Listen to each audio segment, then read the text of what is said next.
modern-day Iran, there are virtually no cases of anti-Semitic violence of the kind you hear about in some parts of Europe. Indeed, all indications are that Jews and Muslims live harmoniously. Nowhere is this better illustrated than here, at this Jewish hospital in southern Tehran. It's one of only 4 Jewish charity hospitals in the world, and reputedly one of the best hospitals in the country.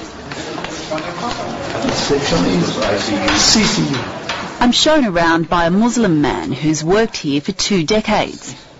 Intensive care unit.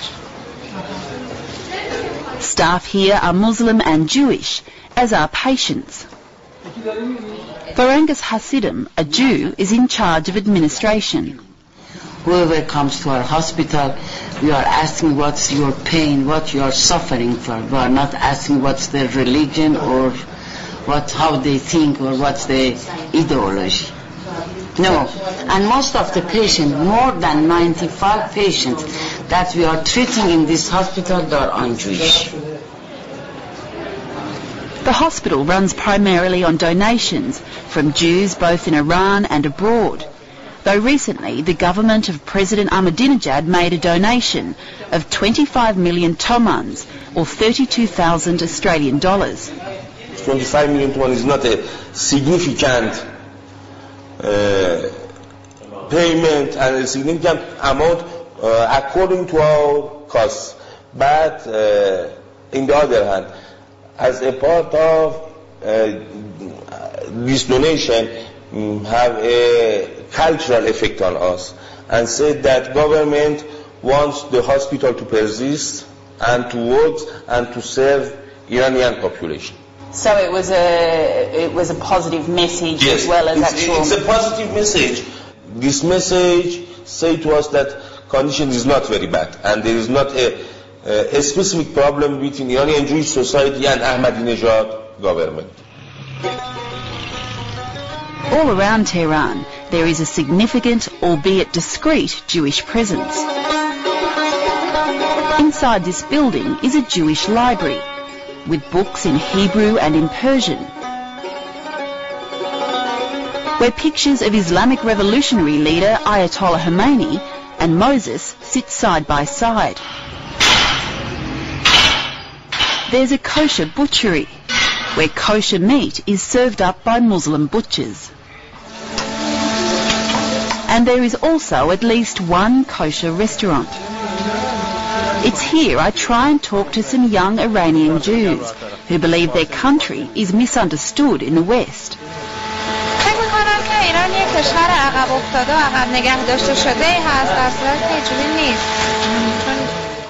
But before we get too far, our interview is stopped by a member of the Jewish community.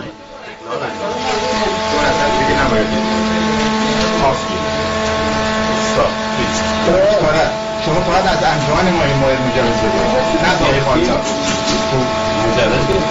از انجمن ما برای کلیسا مجوز بیارید فقط.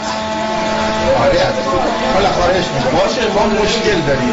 ببینید ما یک کلمه بچه های مجاوزهی صحبت بکنن، ایشون خیلی وارد معلوم صحبتی رو پیش کردن، میره اون بر دنیا یه صبح تو روزنامه یه چیزی گفتار میشه، ماها که اینجا هستیم گرفتار میشه. Free speech is limited for everyone in Iran, so this incident is not necessarily evidence that Jews are being singled out. However, a US State Department report has noted that Jews here are reluctant to talk about mistreatment, fearing government reprisal.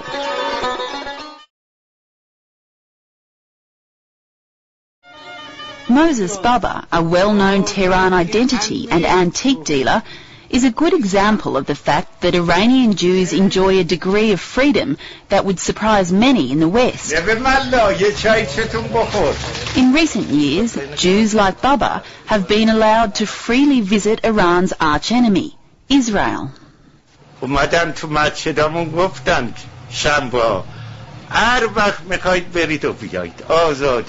قول دادم به ما هیچ کاری دون ندارم.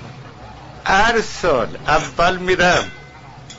اول میرم ترکیه، از ترکیه اسرائیل بعدش میرم امریکا، بعدش دوباره میام ترکیه، میام ایران. While many Iranian Jews are now travelling freely, statistics show that the number leaving for good is actually falling.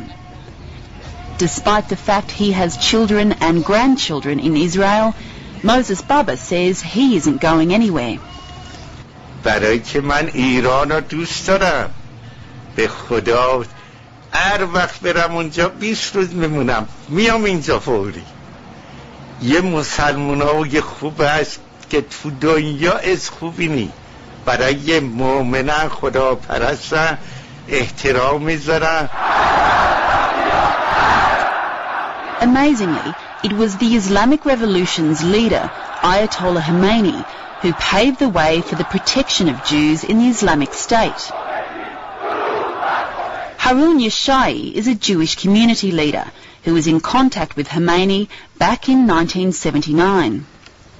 و نظر قطعی و روشن امام در این بود که سیونیسم یک جریان سیاسی است و البته ایشون در مقابل این جریان سیاسی هستند و یهودیت یک دین مورد احترام ایشونه و یهودیان ایران هم که ایشون در نطق خودشون هم گفتن یهودیان ایران شهروندان ایرانی هستند و حقوق شهروندانشون مثل هر هموطن دیگری بر محفوظ خواهد بود.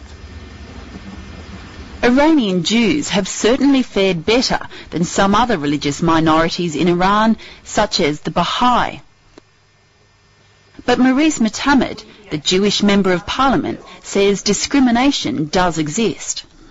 ولی اگر که منظور مقایسه باشه بین حقوق اقلیت‌های دینی و بدنه اصلی جامعه که مسلمانان هستند، خب باید بگیم که یک تمایزها و تفاوت‌هایی وجود داره که ما بعضاً اونها رو مرتفع کردیم و دنبال رفع سایر مسائل و مشکلات خودمون هستیم. These problems include a law that says if one member of a Jewish family converts to Islam, then they will inherit over the other members. There's also discrimination in the workplace. Jews can't take sensitive positions in the armed forces or intelligence and have problems rising to higher levels of management in some government departments. Down the road from the synagogue, a mural celebrates armed attacks on Israel. Does it trouble you that the Iranian government, at the very least, verbally support groups that attack and kill Jewish civilians in Israel? بهشون میفرمایید که من همیشه به عنوان نماینده جامعه کلیمیان در مجلس همیشه از این خشونت‌ها و به زمین ریخته شدن خون انسان‌های بیگناه از هر دو طرف، چه از طرف فلسطینی‌ها و چه از طرف یهودی‌ها. For Mutamed or any other Iranian Jew, supporting Israel is absolutely out of the question.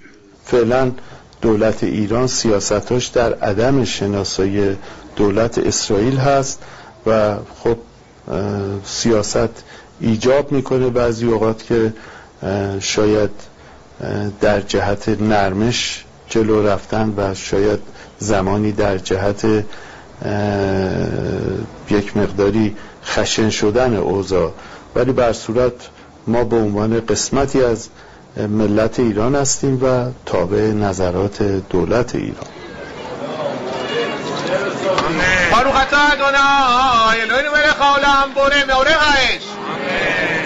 Perhaps to Westerners used to the scenes of conflict between Jews and Muslims in Palestine, the concept of Jews living happily in a Muslim state is a strange one.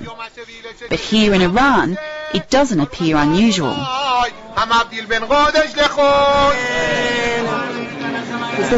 کسی که بگید من مسلمانم یا شما کلیمی هستین، یعنی این ارتباط فرهنگی ایرانیان با یهودیان بسیار بسیار عمیق‌تر از ارتباط اسلامیشون هم هست. باروخ یوسیخ، باروخ وسیخ، باروخ ونیخ، باروخ ورد کشم کردن قوم قدیم که نزدیک.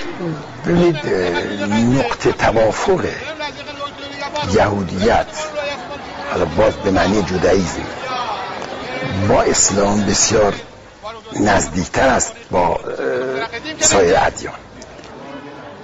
فقه یهود یعنی فقه که میدونید که بله، فقه یهود در چیز کامل با فقه اسلام